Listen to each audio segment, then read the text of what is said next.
محتاج اور سننے والے بھی محتاج، اور جتنا عظمت اور فکر کے ساتھ اللہ کی بات سنیں گے اللہ تعالیٰ ہمیں اس کی عمل کی توفیق عطا فرمائے، دین کی بات کہنا اور سننا دونوں کو نفع دیتا ہے۔ یہ اللہ کا فضل اور اللہ کا کرم ہے، بس اپنے کو بنانے کے ہمیں توفیق عطا فرمائے۔ دنیا کے اندر بھی ہمارا جس سے تعلق، جس سے محبت ہوتی ہے، اسی کو اپنے گھر میں بلاتے ہیں۔ ہر کسی روڈ چلتے ہوئے والے کو بلا کر ہی بیٹھتے ہیں، لیکن جس سے کوئی تعلق ہوتا ہے، کوئی خصوصیت ہوتی ہے، محبت ہوتی ہے، اس کو بلاتے ہیں بھی آپ لوگ۔ تو اللہ تعالیٰ نے ہمیں اپنے گھر میں آنے کی توفیق عطا فرمائی، یہ اللہ کی عنایت اور اللہ کی مہربانی۔ سارا نظام وہیں سے چلتا ہے، وہی کرواتا ہے اور پھر وہی انعامات دیتا ہے۔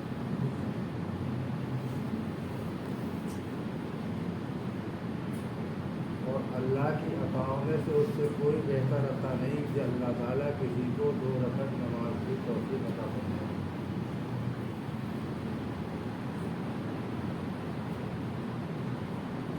اس لیے کہ اصل مسئلہ نماز کا ہے، آخرت میں بھی سب سے پہلے نماز کا حساب ہے اور قبر میں بھی نماز کی پکڑ ہے۔ اور آتا ہے جسے پاک کے اندر اسلام میں کوئی حصہ ہی نہیں اس کا جو نماز کا اہتمام نہ کرے۔ انسان کی بدبختی، بدنصیبی کے لیے کافی ہے کہ اللہ کے منادی مؤذن کی آواز سنے پھر نماز پڑھنا۔ یہ ابو ہریرہ رضی اللہ تعالیٰ عنہ کی روایت ہے۔ بعض جگہ ہے کہ اس کے کان پگھلے ہوئے شیشے سے بھٹیے جانے کے زیادہ بہتر ہے۔ مائک سے اذان ہو رہی ہے، اب تو حجت قائم ہو گئی، ہر ایک کے کان کے اندر پہنچ رہی، گھر کے اندر کہیں بھی بیٹھا ہوا ہے، اللہ کی بڑائی اس کے کان میں پہنچ رہی ہے۔ لیکن اللہ نے جس سے محبت فرمائی اس کو اپنے گھر میں آنے کی توفیق عطا فرمائی۔ اور پھر مزید کرم یہ ہوا کہ تھوڑی دیر اپنے دین کی نسبت سے بیٹھنے کی توفیق عطا فرمائی۔ یہ دین ہماری کتنی ضرورت ہے اس کا ہمیں اندازہ نہیں ہوتا۔ یہ دین ہمارے لیے کھانے پینے سے دنیا کی ہر چیز سے زیادہ ضروری ہے۔ اگر اس دین کے بغیر ہم دنیا سے چلے گئے تو ہم سے زیادہ کوئی ٹوٹے اور پسارے والا ہے نہیں۔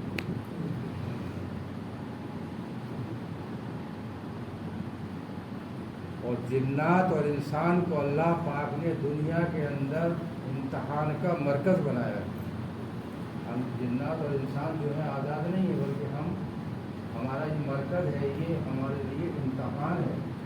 ہر آن ہر گھڑی ہمارا امتحان ہو رہا ہے، یا تو ہم جنت کی طرف جا رہے ہیں یا جہنم کی طرف جا رہے ہیں۔ باقی دنیا کی جتنی چیزیں ہیں وہ اللہ نے ہمارے لیے پیدا کی، تو تمہیں ہم نے اپنی عبادت کے لیے کیا، اور دنیا کے اندر جتنی نعمتیں ہیں وہ تمہارے لیے ہیں۔ تو ان نعمتوں کو کھانے کے بعد کچھ اللہ کا شکر بھی ادا کرنا ہوگا نا، کرنا ہوگا۔ اس کے لیے ایمان کے بعد سب سے بڑا حکم 5 وقت کی نماز ہے، جو ہر عاقل بالغ عورت مرد پہ اللہ نے فرض کی، جو کسی بھی حال میں معاف نہیں۔ جب تک انسان اچھے حالات میں ہے یہ نماز فرض ہے۔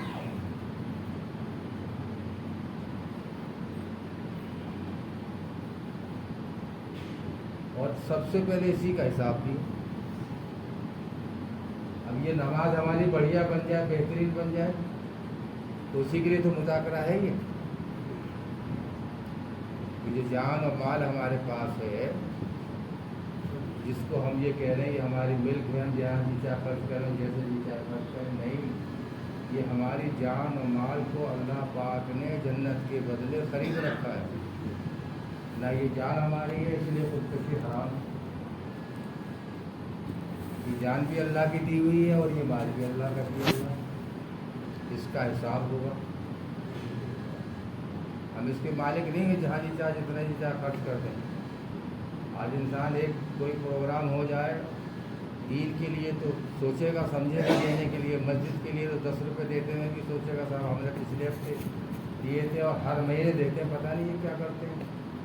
اور گھر کا کوئی معاملہ ہو جائے تو صوفی کاروبار کے بھی کوئی عذر نہیں، اس کو بھی لے لیں گے، چاہے میں 2 سال تک دینا پڑے، اس کو کوئی غم نہیں۔ جبکہ سود سے اللہ پاک نے کہا ہم گھٹاتے ہیں۔ نظر کیا کہہ رہی ہے کہ 100 کے 90 گئے 120 آئے تو 30 بڑھ گئے، لیکن خبر کہہ رہی ہے کہ سود سے گھٹائیں گے اور زکوٰۃ سے بڑھائیں گے، اور زکوٰۃ میں سے 100 میں سے 2.5 گیا تو 97.5 رہیں گے۔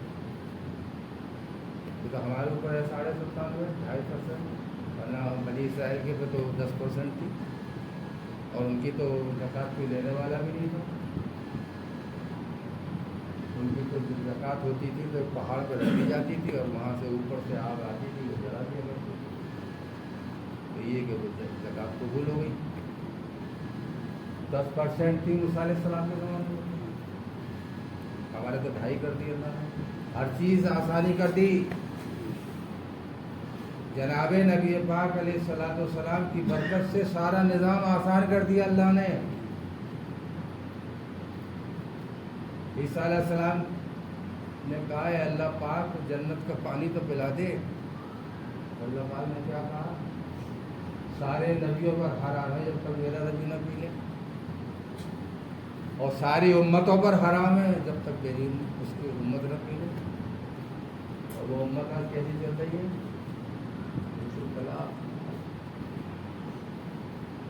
نماز کیا ہے؟ نماز اللہ کا حکم ہے، نماز اللہ کا حق ہے، اور نماز مومن کی معراج ہے، اور نماز حضور پاک علیہ السلام کی آنکھوں کی ٹھنڈک ہے۔ اب نماز نہ پڑھ کے جو یہ دعویٰ کر رہا ہے تو وہ جھوٹا ہے، سچا جھوٹا ہے۔ سچ تو یہ تھی کہ آ کے پیشانی جھکاتا اللہ کے سامنے۔ تو اپنی ذات سے ہمیں دین پہ چلنا ہے، اور ختم نبوت کی نسبت سے کہ اب کوئی قیامت تک نبی نہیں آئے گا، یہ کار نبوت ہماری طرف ہے اور اس کا ہم سے پاس پوچھا جائے گا، اس کی محنت بھی ہمیں کرنا ہے۔ اسی لیے آتا ہے کہ تم کامل ایمان والے اس وقت تک نہیں بن سکتے جو چیز اپنے لیے پسند کرتے اپنے بھائی کے لیے نہ کرو۔ اور عہد ایمان کا ایک شعبہ ہے جس کو جو عہد کرو اس کو پورا کرو۔ اب تو کہتے ہیں میں نے مذاق میں کہہ دیا تھا، میں نے کوئی وعدہ کرا نہیں، بڑی فکر رکھتے تھے۔ تو یہ ساری باتیں سیکھنے کے لیے آج تو ہم ملاقات کرنے جاؤ تو کہہ دیتے ہیں ہمیں سب معلوم ہے، اور معلوم ہے اب کچھ بھی نہیں معلوم، پکے جائیں ہمیں کچھ بھی نہیں معلوم۔ ہماری نمازیں بھی درست نہیں ہیں جن نمازوں کا گھمنڈ کیے بیٹھے ہوئے ہیں۔ اور نمازیں ہماری ویسی نہیں ہیں جو اللہ سے چاہے وہ کرا لیں۔ کہاں ہے ہماری نمازیں؟ جیسی روزی لمبی چل رہی وہ چل رہی، اور اللہ پہ احسان کر رہے ہیں کہ ہم تو 5 وقت کی نماز پڑھی رہے ہیں، آپ ان کے پاس جایا کریے درس میں جو کبھی نماز کو نہیں آتے۔ تو بھائی ہمارے پاس کوئی آرڈر تو ہے نہیں، ہمارے پاس ترغیب اور خوشامد ہے۔ کہنا سننا ایمان والے کو نفع دیتا ہے، ہدایت اللہ دے گا۔ ہدایت ہمارے ہاتھ میں تھوڑی ہے، ہدایت تو نبیوں کے ہاتھ میں بھی نہیں ہے۔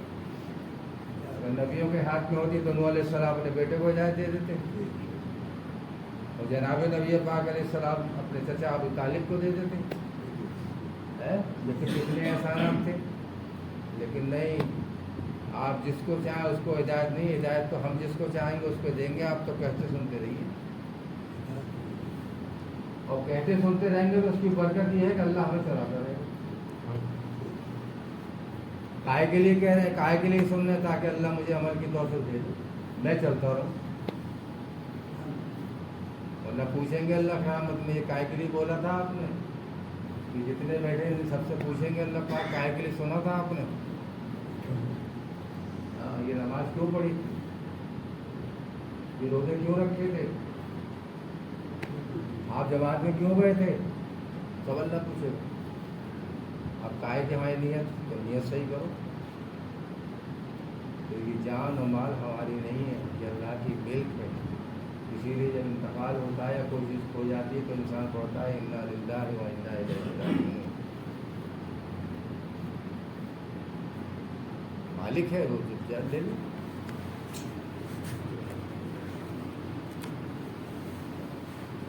لیکن ہم اس محنت کو کرتے کرتے اس ایمان کو اگر بچا کے لے گئے تو بچا کے لے جانے پر اللہ کے وعدے ہیں. اور یہ ایمان بچے گا ایمان کی محنت سے.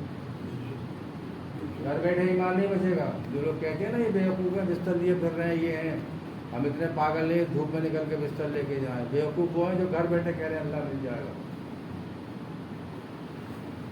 اگر گھر بیٹھے اللہ مل جاتا تو 1.25 لاکھ صحابہ میں 10,000 کی ملتی ہے جب پاک وقت پر.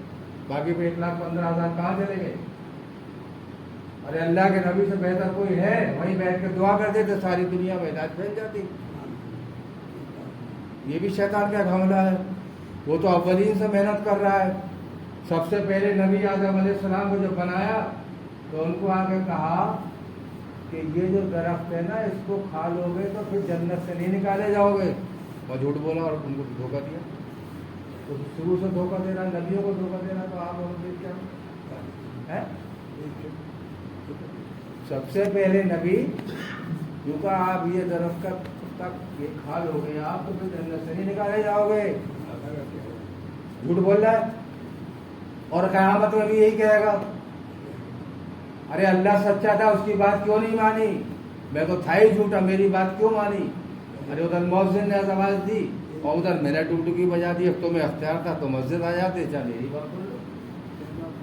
مجھے ملامت مت کرو. ملامت کرو اپنے آپ کو کہ تم اللہ کے گھر میں جا کے کیوں نہیں جھکے.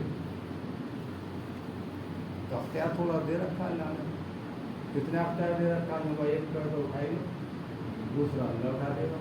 دونوں اٹھا کر منہ ٹوٹ جائے گا. ایک تو اٹھائے گا ہم ایک بھی نہ اٹھائیں تو دنیا تو اللہ دیتے ہیں اپنے نافرمانوں کو بھی دے دیں گے لیکن دین بے طلب کو اللہ نہیں دیتے. اس کے لیے طلب کوشش محنت اللہ سے مانگا جائے کہ اللہ مجھے دین کی سمجھ عطا فرما دین کا فہم عطا فرما اور دین کے چلنے کی توفیق عطا فرما اور اس دین کی محنت کے لیے اللہ مجھے موت تک کے لیے قبول کرے. ورنہ کتنے انسان ہیں بڑی دولت والے پڑے ہوئے ہیں نہیں بہت توفیق نہیں آ پا رہے. سب سے بڑا کرنا چاہیے کہ ہم اللہ کے گھر میں آ رہے ہیں اللہ ہمیں بھیج رہا ہے اپنے فضل سے بھیج رہا ہے. اور پھر نام ہے بڑی بات ہے. تو جو انسان جس حالت میں مرے گا وہ اسی حالت میں اٹھایا جائے. حضرت پاک علیہ السلام ایک دفعہ غمگین بیٹھے ہوئے تھے. اللہ پاک دلوں کے حال کو جاننے والے آگے جی علیہ السلام کہ اللہ جل شانہ نے سلام کہا ہے مجھے بھیجا کہ آپ کو غمگین دیکھ رہا ہوں. فرمایا مجھے اپنی امت کا فکر ہو رہا ہے. اس کے غیر مسلم ہے مسلمان تو آئیے تشریف لے کے مدینہ طیبہ کے اندر قبیلے بنو سلمہ کے اندر ہندوستان میں لے گئے اور وہاں جا کے ایک پر مارا اور کہا بومبے اللہ کے حکم سے کھڑا ہو جا. اس میں سے کہ کام نہایت خوبصورت نورانی چہرہ اور قرآن کا لڑا کم ہو رسول اللہ صلی اللہ علیہ وسلم کا اپنی جگہ لوٹ پھر دوسری خبر تھی اللہ بھی تم سے کھڑا ہو. اس میں سے نہایت خوبصورت گہری آنکھیں تو کہہ رہا تھا ہائے مصیبت ہائے پریشانی ہائے مصیبت. پھر آپ نے عرض کیا کہ جس حال پہ مرتے ہیں اسی حال کو اٹھائے. تو ہم اپنی فکر کریں کہ میری موت جو غیر یقینی ٹائم ہے اس کو کوئی پتہ ہی نہیں. اچھا ہم موت سے غافل ہو رہے ہیں. موت ہم سے ملاقات کر ہی لے گی. 2 دن نکل لے گی. کوئی ہے جس میں ہم بیٹھے دنیا کے اندر جس سے موت ملاقات نہیں کرے گی ہے. ہم کریں نہ کریں لیکن وہ ملاقات کر لیں گے ہم سے اور پھر وہ 1 سیکنڈ کا بھی ٹائم نہیں لے گی. تو عقل مند انسان کون ہے کہ اس وقت کے آنے سے پہلے اس کی تیاری کرے گی. سامان سفر تیار کر لے گی جو قبر میں آخرت میں میدان حشر میں کام آئیں گے. نہیں تیاری کی تو پھر انسان روئے گا خون کے آنسو روئے گا کوئی فائدہ نہیں. تو میرے بھائی دوستوں اسی کے لیے محنت اور کوشش ہو رہی. اللہ کے راستے میں نکل کرتا ہوں اپنی نمازوں کو دیکھ کر اپنے ایمان کو بنانے اپنی آخرت کو بنانے دنیا کے جتنے اٹھنے والے انسان ہیں وہ سب جہنم سے بچ کے اور جنت میں جانے والے بن جائے. اللہ تعالیٰ اس کے لیے یہ جان و مال ہمارے پاس اللہ اس کو صحیح نہیں. انسان